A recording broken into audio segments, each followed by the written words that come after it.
Selamat pagi adik-adik siswa dan siswi kelas 4. Bagaimana kabar kalian hari ini? Semoga sehat dan bahagia ya. Teman-teman, jangan lupa untuk berolahraga dan berjemur di bawah matahari pagi. Karena matahari pagi mengandung vitamin D yang bagus untuk tubuh.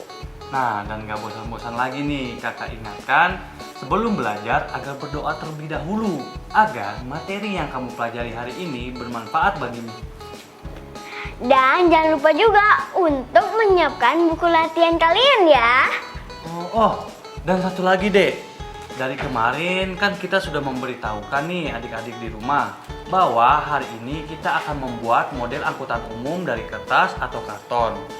Diperiksa ulang ya bahan-bahan yang sudah kamu siapkan dan pastikan semuanya lengkap.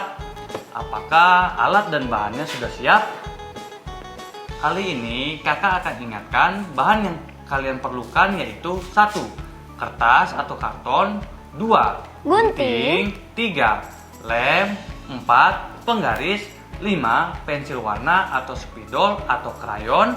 Setelah itu, tuliskanlah rencana langkah-langkah yang akan kamu lakukan untuk membuat model angkutan umum ini. Contohnya mencari model gambar di majalah, buku, atau koran, dan kemudian membuat polanya deh. Nah, betul sekali tuh dek.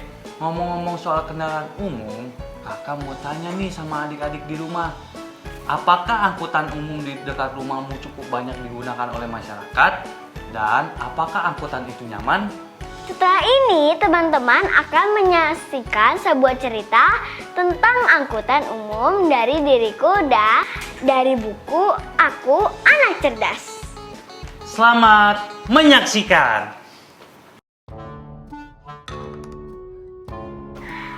Naik angkot, takut.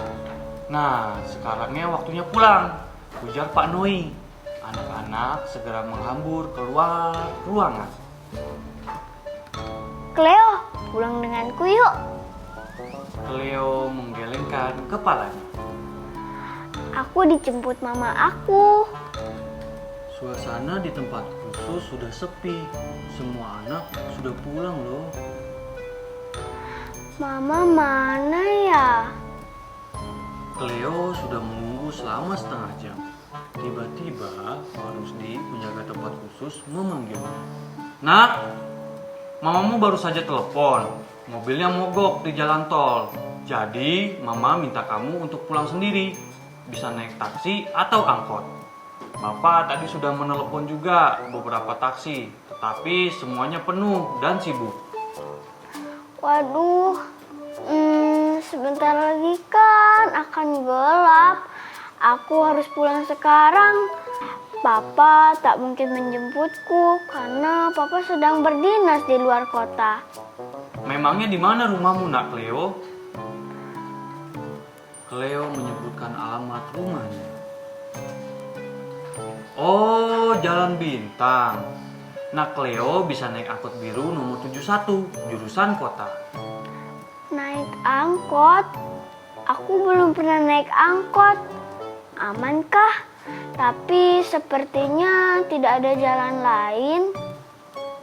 Nak Cleo bawa uang berapa emangnya? Cleo merogoh saku celananya dan mengeluarkan beberapa lembar uang ribuan. Oh, cukup kok. Nah, apa Nak Cleo membawa handphone? Kalau bawa, matikan nada derinya ya. Dan simpan baik-baik di dalam tas. Begitulah nasihat Pak Rusdi kepada Cleo. Cleo menggelengkan kepala. Dia tidak pernah membawa handphone ke tempat khusus. Jam tangan Nak Cleo sepertinya mahal tuh. Sebaiknya dilepas dan disimpan di dalam tas ya. Bapak takut jika ada pencopet yang tertarik pada jam tangan itu. Cleo mengangguk. Dia menyimpan jam tangannya ke dalam kantong resleting tasnya. Nah, sekarang aku udah siap naik angkot. Pak Rusdi lalu memberitahu tempat kepada Cleo di mana Cleo bisa mencegat sebuah angkot. Nak Cleo, jalan dulu lurus ke utara, lalu tunggulah di depan perempatan. Angkotnya akan lewat situ. Nak Cleo tak perlu menyeberang jalan ya. Nah, nanti bilang pada supir atau kernetnya kalau Cleo mau turun di Jalan Bintang. Mereka pasti paham kok. Cleo menuju ke tempat yang ditunjuk oleh Pak Rusdi. Dia menunggu di halte. Tak berapa lama, angkot biru bernomor 71 pun lewat. Rupanya itu sebuah bus mini. Cleo segera menghentikannya. Cleo menunggu sampai angkot benar-benar berhenti. Baru dia naik, dia mencari tempat duduk. Ternyata angkot sudah penuh. Cleo pun terpaksa berdiri. Dia berpegangan pada rel besi di atasnya. Cleo melihat banyak orang berdiri di dekat pintu. Ih, apa mereka nggak takut jatuh? Bagaimana jika angkot ini mengerem mendadak ya? Saat kernet berkeliling menagih ongkos, Cleo pun membayarnya sambil tak lupa menyebutkan tujuannya. Jalan Bintang ya, Pak? Akhirnya beberapa menit kemudian kernet berteriak, "Jalan Bintang! Kiri!" Cleo menunggu angkot sampai benar-benar berhenti di halte. Dia turun dengan kaki kiri, terlebih dahulu menjejakkan tangan. Terima kasih, Pak. Seru Cleo sambil melambaikan tangan ke kernet dan supir angkot. Rumah Cleo tak jauh dari halte itu. Selama ini, Cleo tidak pernah memperhatikan angkot yang lewat dan berhenti di halte tersebut. Dia berjalan kaki menuju rumahnya. Alangkah senangnya dia, ternyata naik angkot tak seseram yang dibayangkan dia. Namun, bagaimanapun juga, dia harus tetap waspada seperti yang diajarkan oleh Pak Rusdi tadi, dan cerita pun berakhir di sini ya adik-adik. Setelah mendengarkan cerita tadi, apa pendapatmu tentang cerita naik angkot? Ih, takut.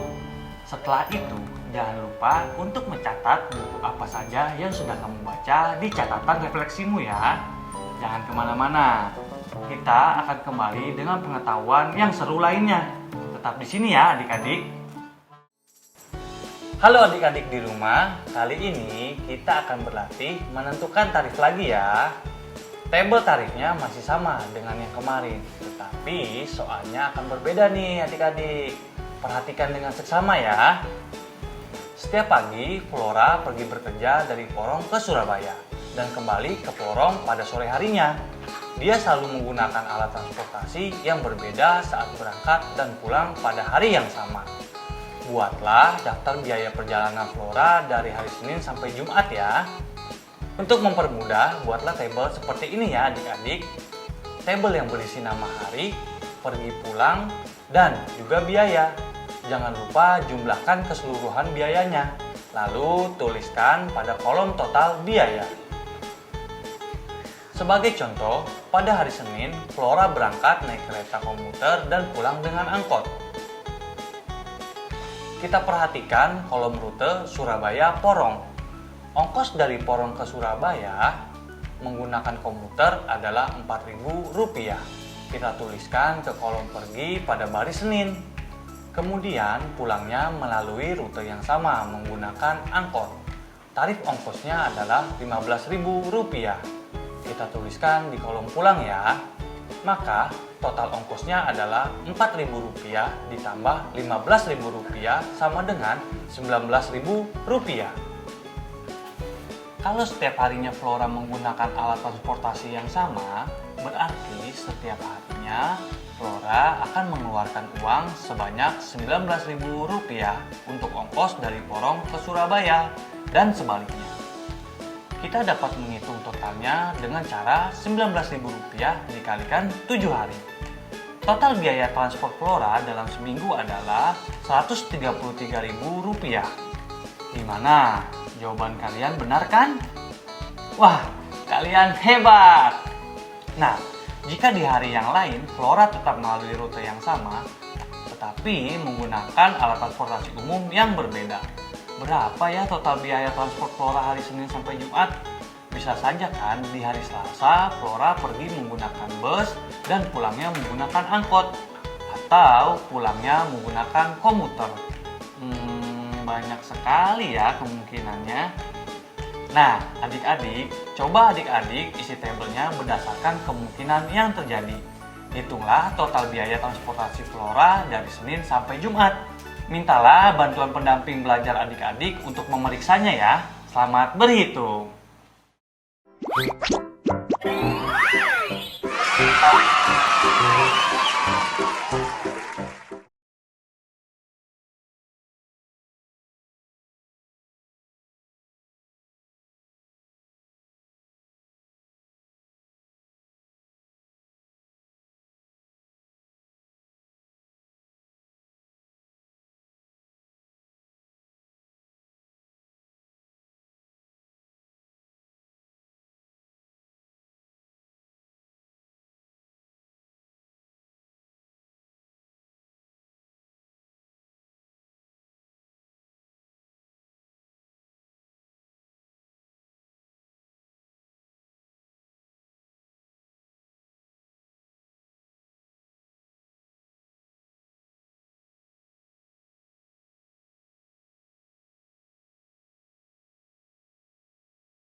Gimana nih Kak, mobilnya mogok?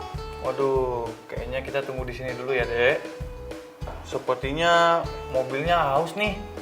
Kakak telepon orang bengkel dulu ya. Nyambung lagi, Dek. Itu tanda apa Kak? Oh, itu. Ini namanya adalah segitiga pengaman darurat mobil, Dek.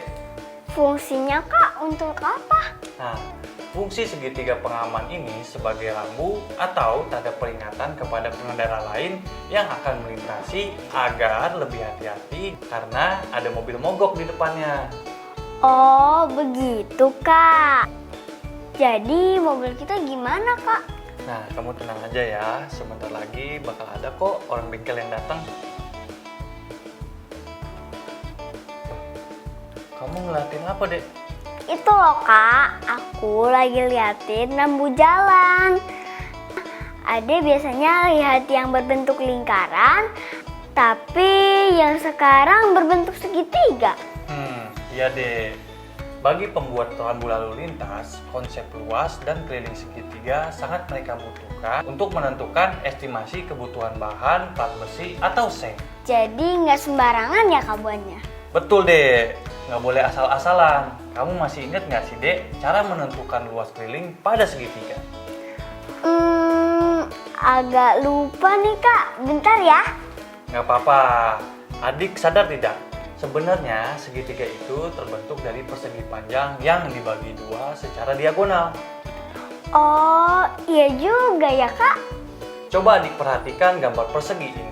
Jika panjangnya kita diibaratkan sebagai A dan lebarnya adalah B, maka luasnya atau L sama dengan A dikali B.